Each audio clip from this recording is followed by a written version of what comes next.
Kantara Kannada cinema ಒಂದು pan India ಸಿನಿಮಾವಾಗಿ pan India cinema ಮಾಡದೇ ಇದ್ರೂ ಕೂಡ ಆ ಸಿನಿಮಾ ರಿಲೀಸ್ ಆದಮೇಲೆ ಸೂಪರ್ ಡೂಪರ್ ಹಿಟ್ ಆದಮೇಲೆ ಪ್ಯಾನ್ ಇಂಡಿಯಾ ಅಂತ ಕರೆಸಿಕೊಂಡ ಸಿನಿಮಾ ಅಂತ ಹೇಳಿದ್ರೆ ತಪ್ಪಾಗಲಿಕ್ಕಿಲ್ಲ. ಕಾಂತಾರ ಅನ್ನೋ ಕ್ರೇಜ್ ಸಿನಿಮಾ ಮುಗಿದು ವರ್ಷಗಳಾದ್ರೂ ಕೂಡ ಇವತ್ತಿಗೂ ಇದೆ ಅಂತ ಹೇಳಿದ್ರೆ ತಪ್ಪಾಗಲಿಕ್ಕಿಲ್ಲ. ಕಾಂತಾರ ಪಕ್ಕಾ ಗ್ರಾಮೀಣ ಸೊಬಗನ್ನು ತೋರಿಸುವಂಥ ಒಂದು ಸಿನಿಮಾ ಆಗಿತ್ತು. ದಕ್ಷಿಣ ಕನ್ನಡ, ಮಂಗಳೂರು ಈ ಭಾಗದಲ್ಲಿ ದೇವರ ಆರಾಧನೆ ಯಾವ ರೀತಿ ಆಗಿರುತ್ತೆ, ದೈವದ ಮಾತನ್ನು ಮೀರಿದ್ರೆ ಏನಾಗತ್ತೆ, ದೈವದ ಬಗೆಗಿನ ನಂಬಿಕೆ, ದೈವದ ಶಕ್ತಿ ಸಾಮರ್ಥ್ಯವನ್ನು ತೋರಿಸಿದಂಥ ಸಿನಿಮಾ ಕಾಂತಾರ. ಈ ಕಾರಣಕ್ಕಾಗಿಯೇ ಕಾಂತಾರ ಸೂಪರ್ ಡೂಪರ್ ಹಿಟ್ ಆಗಿತ್ತು. ಆ ನಂತರ ಇದೀಗ ಕಾಂತಾರ 2 ಅಂತ ಹೇಳಿದ್ರು ಕೂಡ ಇದು ಕಾಂತಾರ 1 ಅನ್ನೋದನ್ನು ಹೇಳಲಾಗಿದೆ ರಿಷಬ್ ಶೆಟ್ಟಿ ಅವರು.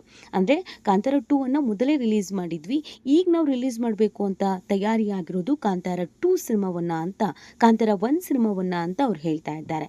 ಸೊ ಇದೆಲ್ಲದರ ನಡುವೆ ಕಾಂತಾರ ಸಿನಿಮಾದ ಬಗ್ಗೆ ಒಂದಷ್ಟು ರೀತಿಯಾದಂಥ ನೆಗೆಟಿವ್ ಮಾತುಗಳು ಕೇಳಿ ಬರ್ತಾ ಇರೋದು. ಕಾಂತಾರ ಸಿನಿಮಾ ಮಾಡಬೇಡಿ ಅಂತ ದೈವವೇ ಹೇಳಿದೆ, ಸಾಕಷ್ಟು ವಿರೋಧಗಳಿದೆ, ಇದರ ನಡುವೆ ಕೂಡ ಮಾಡ್ತಾ ಇರೋದ್ರಿಂದ ಅನೇಕ ಜೀವಗಳು ಬಲಿಯಾಗ್ತಾ ಇದೆ, ಶೂಟಿಂಗ್ ಸೆಟ್ನಲ್ಲಿ ಅನೇಕ ಅವಘಡಗಳು ಸಂಭವಿಸಿದೆ, ಹಾಗೆಯೇ ಎಚ್ಚರಿಕೆಯನ್ನು ದೈವ ಈ ಹಿಂದೆಯಿಂದ ನೀಡ್ಕೊಂಡು ಬಂದಿದೆ, ಈಗಲೂ ಎಚ್ಚೆತ್ಕೊಳ್ದೇ ಇದ್ರೆ ಖಂಡಿತವಾಗಿ ರಿಷಬ್ ಶೆಟ್ಟಿ ಅವರಿಗೆ ಮುಂದೆ ಸಮಸ್ಯೆ ಆಗುತ್ತೆ. ಈ ಥರ ಚರ್ಚೆಗಳು ನಿನ್ನೆಯಿಂದ ತುಂಬಾ ಜೋರಾಗಿ ಕೇಳಿ ಬರ್ತಾ ಇದೆ. ಇದಕ್ಕಿದ್ದ ಹಾಗೆಯೇ ಈ ಚರ್ಚೆ ಜೋರಾಗಿದ್ದು ಯಾಕೆ, ಅಂಥದ್ದು ಏನಾಯಿತು, ಶೂಟಿಂಗ್ ಸೆಟ್ನಲ್ಲಿ ಆದಂಥ ಅವಘಡಗಳು ಏನು, ಕಲಾವಿದರು ಸಾಯ್ತಾ ಇರೋದು ಯಾಕೆ, ರಿಷಬ್ ಶೆಟ್ಟಿಗೂ ಕೂಡ ತೊಂದರೆ ಆಗ್ತಾ ಇದೆ ಅನ್ನೋದನ್ನು ದೈವವೇ ಹೇಳಿತ್ತು. ಸೊ ಅದೆಲ್ಲದರ ಬಗ್ಗೆ ಈ ವಿಡಿಯೋದಲ್ಲಿ ಕಂಪ್ಲೀಟ್ ಆದ ಮಾಹಿತಿಯನ್ನು ನೀಡ್ತಾ ಹೋಗ್ತೀವಿ. ಆದರೆ ಇಲ್ಲಿವರೆಗೂ ನಿಮ್ಮ ಮೆಗಾ ಸುದ್ದಿಯನ್ನು ಸಬ್ಸ್ಕ್ರೈಬ್ ಮಾಡಿಲ್ಲ ಅಂದರೆ ಈಗಲೇ ಸಬ್ಸ್ಕ್ರೈಬ್ ಮಾಡಿ, ಹೆಚ್ಚಿನ ಮಾಹಿತಿಗಾಗಿ ಬೆಲ್ ಐಕಾನ್ ಪ್ರೆಸ್ ಮಾಡೋದನ್ನು ಮರಿಬೇಡಿ. ಎಸ್, ತೀರಾ ಇತ್ತೀಚೆಗೆ ತಾನೆ ಒಂದು 15 ದಿನಗಳ ಹಿಂದೆ ರಿಷಬ್ ಶೆಟ್ಟಿ ದೈವವನ್ನು ರಾತ್ರೋರಾತ್ರಿ ಭೇಟಿ ಆಗ್ತಾರೆ. ದೈವವನ್ನು ಮಾತಾಡಿಸ್ಬೇಕು, ನೋಡಬೇಕು, ಸಮಸ್ಯೆಗಳಿಗೆ ಪರಿಹಾರವನ್ನು ಕಂಡುಕೊಳ್ಬೇಕು ಅಂತ ಭೇಟಿ ಆಗ್ತಾರೆ. ಇದರ ಬೆನ್ನಲ್ಲೇ ಕಾಂತಾರ ಸಿನಿಮಾದ ಕ್ಯಾಮ್ರಾಮ್ಯಾನ್ ಹಾಗೆಯೇ ಸಹ ಕಲಾವಿದರೊಬ್ಬರು ನೀರಿನಲ್ಲಿ ಮುಳುಗಿ ಸಾವನ್ನಪ್ತಾರೆ. ಇದು ಎಲ್ರಿಗೂ ಕೂಡ ಶಾಕ್ ಆಗುತ್ತೆ. ಆತ ರಿಷಬ್ ಶೆಟ್ಟಿ ಅವರು ದೈವವನ್ನು ಭೇಟಿ ಮಾಡಿದ್ದು, ಈತ ಈ ಕಲಾವಿದರ ಸಾವು, ಎಲ್ಲದಕ್ಕೂ ಒಂದಕ್ಕೊಂದು ಲಿಂಕ್ ಇದೆಯಾ ಅನ್ನೋದನ್ನು ಹುಡುಕೋದಕ್ಕೆ ಶುರು ಮಾಡಲಾಗಿದೆ. ಹೌದು, ಹಾಗೆ ನೋಡಿದ್ರೆ ಶೂಟಿಂಗ್ ಶುರುವಾದ ದಿನದಿಂದಲೂ ಕೂಡ ಒಂದಲ್ಲ ಒಂದು ರೀತಿಯಾದಂಥ ಅಡಚಣೆಯನ್ನು ಕಾಂತಾರ ಸಿನಿಮಾ ಟೀಮ್ ಎದುರಿಸ್ತಾ ಇದೆ. ಮೊದಲಿಗೆ ಕಾಂತಾರದ ಸಹ ಕಲಾವಿದರೆಲ್ಲರೂ ಚಲಿಸ್ತಾ ಇದ್ದಂಥ ಬಸ್ ಪಲ್ಟಿ ಆಗತ್ತೆ, ಆಕ್ಸಿಡೆಂಟ್ ಆಗತ್ತೆ. ಅದಾದ ನಂತರ ಶೂಟಿಂಗ್ ಸಂದರ್ಭದಲ್ಲೇ ಶೂಟಿಂಗ್ ಸೆಟ್ಟಿಗೆ ಬೆಂಕಿ ಅವಘಡ ಸಂಭವಿಸುತ್ತೆ.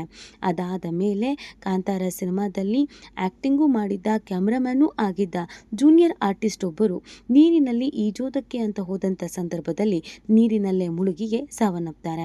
ಇದೆಲ್ಲ ಆದ ನಂತರವೇ ರಿಷಬ್ ಶೆಟ್ಟಿ ಅವರು ದೈವವನ್ನು ಮೀಟ್ ಮಾಡುವಂಥದ್ದು.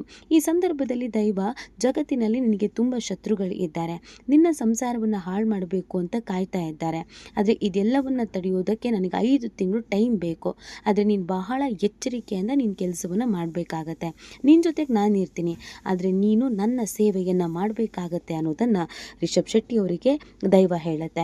ಅದಾದ ನಂತರ ಈಗ ನಿನ್ನೆ ರಾಕೇಶ್ ಪೂಜಾರಿ ಅವರ ಸಾವು.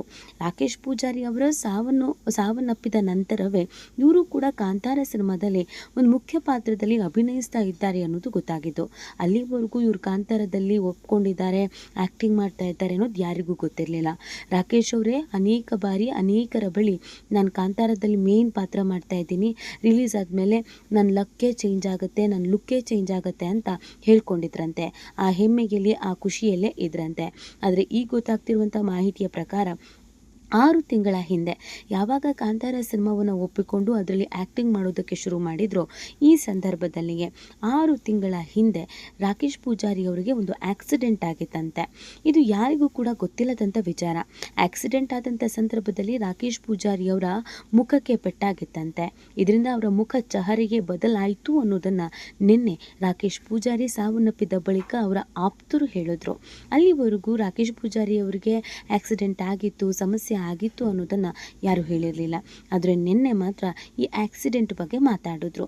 ಅದಲ್ಲದೆ ರಾಕೇಶ್ ಪೂಜಾರಿಯವರು ಸಾವನ್ನಪ್ಪೋದಕ್ಕಿಂತ ಮುಂಚಿತವಾಗಿಯೂ ಕಾಂತಾರ ಸಿನಿಮಾದ ಶೂಟಿಂಗನ್ನು ಮುಗಿಸಿಕೊಂಡು ಬಂದಿಗೆ ಇಲ್ಲಿ ಮೆಹಂದಿ ಶಾಸ್ತ್ರದಲ್ಲಿ ಭಾಗಿಯಾಗಿದ್ದು, ಅದಾದ ನಂತರ ಅತಿ ಚಿಕ್ಕ ವಯಸ್ಸಿಗೆ 33 ವರ್ಷಕ್ಕೆ ಹೃದಯಾಘಾತ, ಲೋ ಬಿ ಪಿ ಆಗಿ ಸಾವನ್ನಪ್ಪಿದ್ದು. ಇದನ್ನೆಲ್ಲ ನೋಡ್ತಾ ಇದ್ದಾಗ ಕಾಂತಾರ ಸಿನಿಮಾ ಶೂಟಿಂಗ್ನಲ್ಲಿ ಭಾಗಿಯಾಗ್ತಿರುವಂಥ ಕಲಾವಿದರಿಗೆ ಒಂದಲ್ಲ ಒಂದು ರೀತಿಯಾದಂಥ ಸಮಸ್ಯೆ ಆಗ್ತಾ ಇದೆ. ದೈವ ಈ ಒಂದು ಶೂಟಿಂಗನ್ನು ಕಂಪ್ಲೀಟ್ ಮಾಡೋದಕ್ಕೆ ಬಿಡ್ತಾ ಇಲ್ಲ ಅಂತ ಕಾಣುತ್ತೆ. ಒಂದೊಂದು ಎಚ್ಚರಿಕೆಯನ್ನು ನೀಡ್ತಾ ಇದೆ. ರಾಕೇಶ್ಗೂ ಕೂಡ ಆಕ್ಸಿಡೆಂಟ್ ಆಗೋದ್ರ ಮುಖಾಂತರವಾಗಿ ಈ ಸಿನಿಮಾದಲ್ಲಿ ಅಭಿನಯಿಸಬೇಡ ಅನ್ನುವಂಥ ಸೂಚನೆ ಏನಾದರೂ ಕೊಟ್ಟಿತ್ತಾ ಅನ್ನೋ ಪ್ರಶ್ನೆ ಹುಟ್ಕೊಳ್ತಾ ಇರೋದು. ಇದೆಲ್ಲದರ ನಡುವೆ ರಿಷಬ್ ಶೆಟ್ಟಿ ಅವರು ಕೂಡ ಕಳೆದ ಬಾರಿ ದೈವವನ್ನು ನೋಡೋದಕ್ಕೆ ಅಂತ ಹೋದಾಗ ನಾನು ಅನ್ಕೊಂಡ ಹಾಗೆ ಸಿನಿಮಾ ಶೂಟಿಂಗ್ ಮಾಡೋದಕ್ಕಾಗ್ತಾ ಇಲ್ಲ, ಸಾವಿರಾರು ಅಡೆತಡೆಗಳು ಬರ್ತಾ ಇದೆ, ಅಕ್ಟೋಬರ್ 2, 2025ಕ್ಕೆ ಸಿನಿಮಾ ರಿಲೀಸ್ ಮಾಡಬೇಕು ಅಂತ ಅಂದ್ಕೊಂಡಿದೆ, ಆದರೆ ರಿಲೀಸ್ ಮಾಡೋದಕ್ಕೆ ಸಾಧ್ಯವೇ ಆಗ್ತಾ ಇಲ್ಲ, ಸಾಕಷ್ಟು ರೀತಿಯಾದಂಥ ಸಮಸ್ಯೆಗಳು, ಅಡೆತಡೆಗಳು ಎದುರಾಗ್ತಾ ಇದೆ, ಶೂಟಿಂಗ್ ಮಾಡೋದಕ್ಕೂ ಕೂಡ ಆಗ್ತಾ ಇಲ್ಲ ಅಂತ ಕೇಳಿಕೊಂಡಾಗ ದೈವ ನಿನಗೆ ಜಗತ್ತಿನಾದ್ಯಂತ ಶತ್ರುಗಳು ಇದ್ದಾರೆ, ಅದು ನನಗೆ ಯಾರು ಏನು ಅನ್ನೋದನ್ನು ನಾನು ಹೇಳಲ್ಲ, ಆದರೆ ನೀನು ಬಹಳ ಎಚ್ಚರಿಕೆಯಿಂದ ಇರಬೇಕು ಅನ್ನುವಂಥ ಸೂಚನೆಯನ್ನು ಕೊಟ್ಟಿತ್ತು. ಈ ಹಿಂದೆ ಕಾಂತಾರ ಸಿನಿಮಾ ಬಂದಾಗ ಆ ಭಾಗದಲ್ಲಿ ಸಾಕಷ್ಟು ಜನ ರಿಷಬ್ ಶೆಟ್ಟಿ ಮೇಲೆ ಮುನಿಸ್ಕೊಂಡಿದ್ರು, ನಮ್ಮ ಆಚರಣೆಗಳನ್ನು ಯಾಕೆ ಹೊರಗಿನವರಿಗೆ ತೋರಿಸ್ಬೇಕು ಅಂತ. ಇದಾದ ಮೇಲೆ ಅನೇಕರು ಸಿಕ್ಕಲ್ಲಿ ಎಲ್ಲಿ ಬೇಕೋ ಅಲ್ಲಿ ದೈವದ ವೇಷವನ್ನು ಧರಿಸಿ ಓಡಾಡ್ತಾ ಇದ್ರು. ಇದೆಲ್ಲವೂ ಕೂಡ ದೈವದ ಮುನಿಸಿಗೆ ಕಾರಣ ಅಂತ ಈ ಹಿಂದೆ ಆ ಭಾಗದ ದೈವಾರಾಧಕರು ಹೇಳಿದರು. ದೈವಾರಾಧಕರು ಈ ಹಿಂದೆ ಸಾಕಷ್ಟು ಬಾರಿ ಅಸಮಾಧಾನವನ್ನು ರಿಷಬ್ ಶೆಟ್ಟಿ ಮೇಲೂ ಕೂಡ ವ್ಯಕ್ತಪಡಿಸಿದರು, ದೂರನ್ನು ಕೂಡ ಕೊಟ್ಟಿದ್ದರು. ಇದೆಲ್ಲವೂ ಅನಾಚಾರ, ಖಂಡಿತವಾಗಿ ಇದ್ಯಾವುದನ್ನು ಮಾಡಬಾರ್ದು ಅಂತ. ಇದೆಲ್ಲದರ ನಡುವೆಯೂ ರಿಷಬ್ ಶೆಟ್ಟಿ ಅವರು ರಿಸ್ಕಿ ಕೈ ಹಾಕಿದರು. ಆದರೆ ಸಿನಿಮಾ ಸಕ್ಸಸ್ ಆಗ್ತಾ ಇರೋದಂತೂ ಹೌದು. ರಿಷಬ್ ಶೆಟ್ಟಿ ಅವರ ಸಕ್ಸಸ್ ನೋಡಿ ಉರ್ಕೊಳ್ತಾ ಇರೋದು ಕೂಡ ಹೌದು. ಅಂಥವರೇ ಈ ಥರದ ನೆಗೆಟಿವನ್ನು ಸ್ಪ್ರೆಡ್ ಮಾಡ್ತಾ ಇರ್ಬೋದು ಅನ್ನೋ ಅನುಮಾನವೂ ಕೂಡ ಇದೆ. ಒಟ್ಟಿನಲ್ಲಿ ಒಳ್ಳೆಯ ಸಿನಿಮಾ, ದೈವದ ಬಗ್ಗೆ ಪ್ರತಿಯೊಬ್ಬರು ತಿಳ್ಕೊಳ್ಬೇಕಾಗಿರುವಂಥ ಸಿನಿಮಾ, ಯಾವುದೇ ಅಡಚಣೆ ಇಲ್ಲದೆ ಸಿನಿಮಾ ರಿಲೀಸ್ ಆಗಲಿ ಅನ್ನೋದು ಕಲಾಭಿಮಾನಿಗಳ ಆಸೆ ಕೂಡ ಹೌದು. ಈ ಬಗ್ಗೆ ನಿಮ್ಗೇನು ಅನ್ಸುತ್ತೆ ಅನ್ನೋದನ್ನು ನೀವು ಕೂಡ ಕಮೆಂಟ್ ಮಾಡಿ ನಿಮ್ಮ ಅನಿಸಿಕೆಯನ್ನು ತಿಳಿಸಬಹುದು.